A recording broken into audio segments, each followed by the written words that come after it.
now basically told that if you just get a sex change operation by changing, having your penis and your balls cut off and somebody building a vagina, you're now a woman. You're a woman. And we've talked on this show many times as women about how, you know what, there's a lot more to it than that. And by the way, a fake constructed vagina that doesn't make you a woman. That's not what we are, just that. But reading your book again and getting ready for the show just reminded me, it's not like I didn't know a lot of this. I am a woman, but it's just a reminder that there are so many innate differences between the sexes. Everyone used to know this, whether they could put it into language or not. They just knew it on an instinctual level. And yet all around us in today's day and age, they're trying to sort of deprogram us out of that fundamental biological understanding we've had since birth. They're trying to tell us none of it's real. And it does feel like gaslighting. I know that term's overused, but what they're doing to us now on gender feels like gaslighting. Well, and so much of this really upsets me because one of the ironic consequences of the transgender activism is that it is actually reinforcing gender stereotypes. So my daughter, who is 16, her dream for many years has been to be fly combat aircraft for the United States Air Force. And if you go in her bedroom, she's got it wallpapered with fighter aircraft and F-22s, and dangling from her light is a fighter plane, F-22 or something like that. She can recite all the statistics to you, and that's great. That's great. She also loves to do ballet, incidentally. She does ballet, tap, and jazz, 6 hours a week of instruction. She's a knitter, I heard you say. And she knits and crochets. And that's great. I'm old enough to remember the Sally Ride era when the mantra was that a girl can do anything. A girl can be an astronaut. A girl can be combat infantry. A girl can be anything. But we're not in that era anymore. And today, when a teenage girl says, I want to be a combat fighter pilot, people will literally say things like, well, what are your preferred pronouns? Are you transitioning? And that's what's really weird and troubling about this transgender moment, is that it is hardening gender stereotypes. Look, girls can do anything. And a girl wants to be combat infantry, that's great. It doesn't mean she wants to transition to the male role. Boys can do anything. But if a boy wants to do ballet, it doesn't mean you change his name to Emily and put him in a dress. You let him watch Mikhail Baryshnikov. Men can be great at ballet. It doesn't mean they're no longer men. It's impoverished the understanding of the complexity of human gender. And again, in Why Gender Matters, I have this graph. 30 years ago, we thought gender was a one-dimensional continuum. You were masculine or you were feminine. If you were less masculine, you were more feminine. That's clearly not accurate. Gender is 2 dimensions. You can be masculine or not.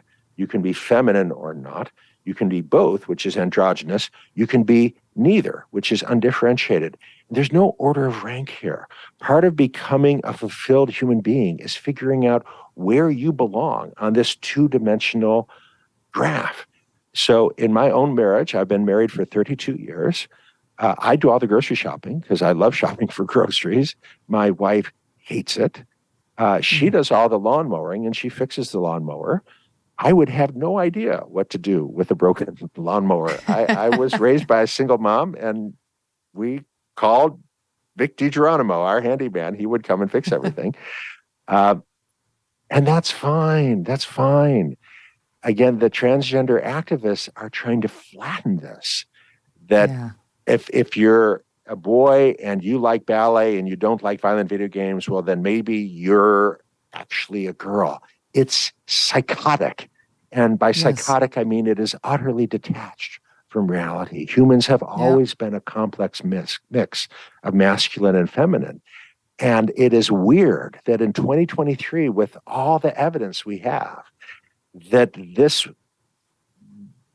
deranged notion of gender has captured the New York Times, National Public Radio, Harvard Graduate School of Education, University of Texas, Austin. I debated Professor Rebecca Bigler, distinguished professor of psychology, that's her title, at University of Texas, Austin.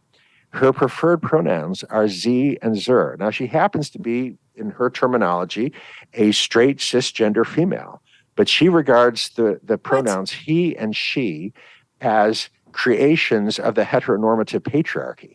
So she prefers the pronouns Z and Zer because she believes that all enlightened people should be trying to undermine and deconstruct the heteronormative patriarchy. And in our debate, which was recorded, I said, Professor Bigler, if it was in your power, would you eliminate the Girl Scouts? And she said, yes.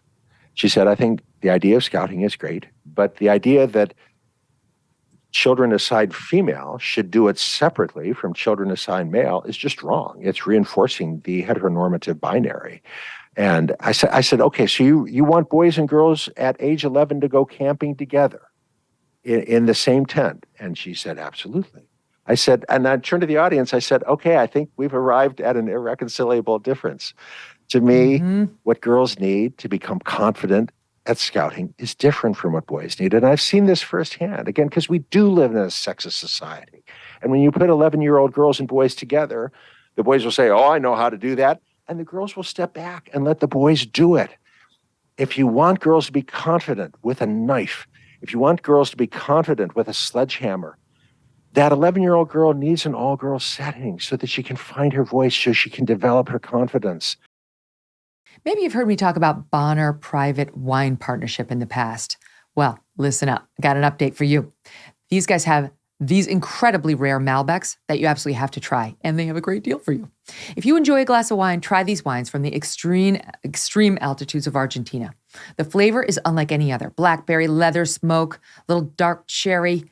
And these wines are nearly impossible to get on your own. The producers deep in the Andes Mountains make limited quantities. The best part is they've now cut out the middleman for you so you won't deal with a big markup. And today we have a new offer for you. If you visit bonnerprivatewines.com/MKS, BONNER privatewines.com/MKS, you will not only get the wine for over 50% off plus free shipping, you will also get a bonus bottle of small batch limited wine production from their exclusive wine cellar. That's 4 bottles for the price of 3. It's a deal that's hard to turn down if you're a wine lover like I am. Visit Bonner, BONNER, privatewines.com/MKS to claim your bonus bottle and become a part of America's most unique wine club. Hey, thanks so much for watching. If you like what you just saw, hit the subscribe button for more clips and full episodes.